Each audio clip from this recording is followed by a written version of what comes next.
Race হবে race. না না না না না না, তোর সঙ্গে আমি করবো না, তুই সাপি মাল। সারা পাগল, মেন্টালি সমস্যা আছে। পাগলামি করছে, পাবলিকে ধরে গেলাবে, একদম উচিত না ভাই পাগলামি করা।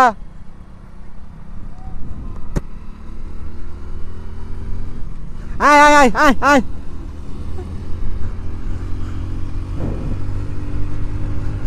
তো গাইস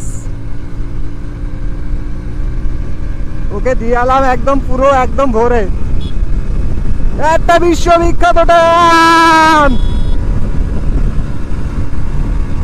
ও সামনের হাইওয়েতে পুলিশ থাকলে একদম পুরো গেলোর, কিন্তু আমার মনে হয় এদিকে পুলিশ নেই, তাও বলা যায় না, যদি পুলিশ থাকে তাহলে তো ঝামেলা যাবে। আমি জানি ওর সঙ্গে আমি পারবো না, তারপরে ওকে একটু চাপকায় দেখে এসছি, একদম উড়ছে। ও ও এ মামা